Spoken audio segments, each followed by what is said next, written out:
In today's video, we're going to be jumping straight into some more Throne and Liberty, and this time I'm going to bring you a guide on how to get the very best out of this resource, and exactly what it is, how to get hold of it, and how to spend it. I'll be going over absolutely everything you need to know about Abyssal contract tokens, which is something that will definitely help you out, because these are going to be a big part of your game, and can really help you to gear up and get ahead a little bit faster. So your Abyssal contract tokens, the first thing you want to know is exactly where they are. If you go to your world map, you can see straight up the top here, it's going to give you this kind of skull icon and a massive number next to it, and they're going to be how many Abyssal contract tokens you've got stored. And it's exactly the same on our standard heads up display when we're running around, adventuring and playing the game in general. The threshold for these currently is that you can hold up to 20,000 of these, so if you're maxed out or you're kind of heading towards that way, you may well want to think about spending some. Now, as it states below, these can be used in Abyssal contract dungeons to acquire XP and Solent bonuses, basically more gold, and of course dungeon only drops. It says here that they're acquired from resistant contracts, but I'm going to be going over exactly all the ways you can get hold of them in order to boost them up really fast. So like it stated, if you go into any of your big towns and you go over to one of your contract managers just here, you're going to see a whole bunch of contracts available for you to undertake, and they're going to give you some nice resources, but as well as that, they're also going to give you some of these Abyssal contract tokens. As you can see here, every single time you're completing these are going to drop them off. It's going to make your life a little bit easier, and they're going to help you to just top up and make sure you've always got some handy. Another great option is going into your Co-op Dungeons. You're going to get loads of loot from these anyway, and they're well worth running every single day. But as well as that, one of the items they're going to give you, one of the resources shall I say, is going to be the Abyssal contract tokens. So try and do these whenever you can, as again, it's going to help you store more of that currency.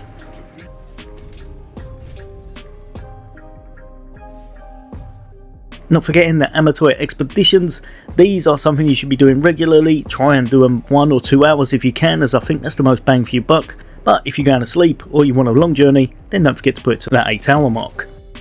Whenever you're picking up the items, you're going to also grab yourself some of these Abyssal contract tokens, and the longer the journey, the more you're going to be picking up, with an 8-hour one giving you 800 overall. Another feature is going to be the Battle Pass. This will obviously work in your favour if you have purchased the big premium bundle, but it is by no means necessary because you do also get them on the top row free. But obviously if you have paid for a premium pass, then you will be getting a lot more because you'll be picking them up as part of that package as well. These can really rack up this way, but ultimately the contracts are probably the most important way to be stacking these up quite fast.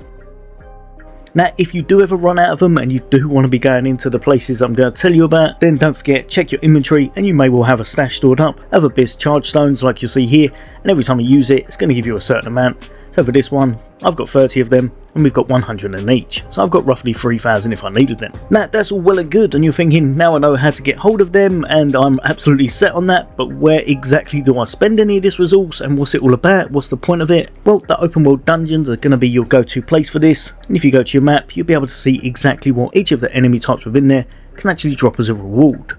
Remember, they're not guaranteed. This game is a whole bunch of RNG and luck, but it just means you do have a chance of getting hold of these, and some of them can actually be very nice and help you out massively with your builds and such.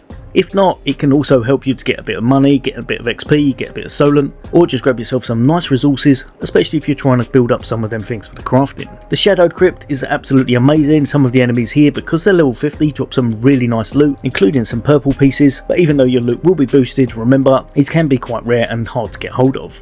But it is definitely possible, so you're going to want to go to the kind of open world dungeon that you think has the loot you're after. There's a few of these dotted around the open world, such as the Silius Abyss just over here, and remember, if they're in blue that means they're peaceful, so you can go in, enjoy your time, grab whatever you can by yourself or with buddies, but if they're in red, it's going to be a conflict zone and the PvP is going to be enabled, so you won't be getting much done except for getting ganked.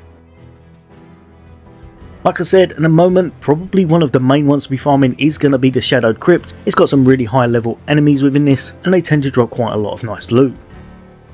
One thing I would say, if you take a look at my character here, he's definitely not fully kitted out, so don't take this as gospel, but taking on this task solo does mean the enemies have high health, and it might take you a while to dwindle them down, as well as you might be losing out on rewards because they've turned grey. So whenever you can, try to group up with some people, whether it be friends or people in the dungeon, or just put it in group chat if you're trying to get into a party, because this way you're going to get much more loot, you're going to have a better time, it's going to be faster, it's going to be easier, and it's just going to make things a whole bunch better in general.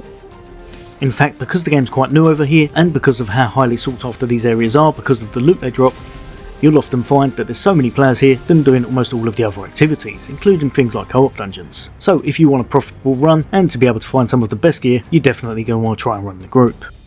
Remember, as with the normal standard game, anytime someone turns grey, you're going to want to make sure you avoid them. You don't want to be spending all your time trying to take them out because they're classed as somebody else's enemy because they hit them first. So go for the red enemy bars, absolutely go to town taking them out, try to take out as many as possible in a group if possible, and reap the rewards as you go. Remember, the Abyssal tokens are actually spent automatically in those dungeons, so you don't have to do anything. As long as you've got hold of them, they'll be enhancing the loot that you'll get within these dungeons, as well as the XP and the gold as well, so it's actually great if you're running low on Solent.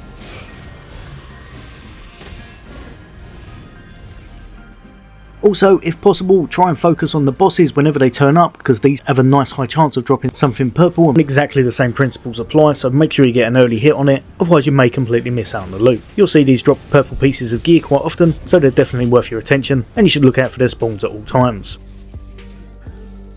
As you can see here, after one run I built up quite a few resources. With a bit of luck you grab yourself some nice purple resources. Of course you can get yourself some blue set pieces, which is really nice because you can have them in a lithograph if you wanted to, and you're going to get a whole bunch of crafting materials, as well as some that may well be worth keeping if you're going to be crafting something. In fact, if we go over to crafting, you'll notice that a lot of the stuff that drops from there, these dungeons, is going to be highly sought after, as they're going to be essential in almost all recipes, especially things such as the crystals, the rubrics, things such as that you're going to be using an abundance of within this game. Another great thing though, don't forget, some of this stuff is actually really quite rare indeed, so you may want to check out the auction house, see if you can put something on there in order to make yourself some lucent. So you can have a little pop over to there, check through all of the stuff that you just acquired, and then see exactly what its prices are. Some of them obviously will fluctuate up and down, so you want to see roughly how much they're going for as their lowest, but have a little check around and you could make yourself some quite nice lucent here very easily. Obviously, like I said, the more efficient you are at farming, the better it's going to be for you. You're going to use a lot of this with crafting. If you don't, you can chuck it on here and hopefully put it towards something that you're really going to want later on, such as some purple items, some purple gear, or of course just some other resources that you'll need yourself in order to craft or get something else you're after. But yeah, hopefully that's helped you out. This is pretty much everything there is to the Abyssal tokens, how you be using them, what you can do with them, and why you're probably going to want to make sure you're farming those dungeons whenever you can. But yeah, hopefully it's helped a few of you guys and girls out. There'll be a lot more content away from me. As always, for all things gaming, take care. I'll see you on next day.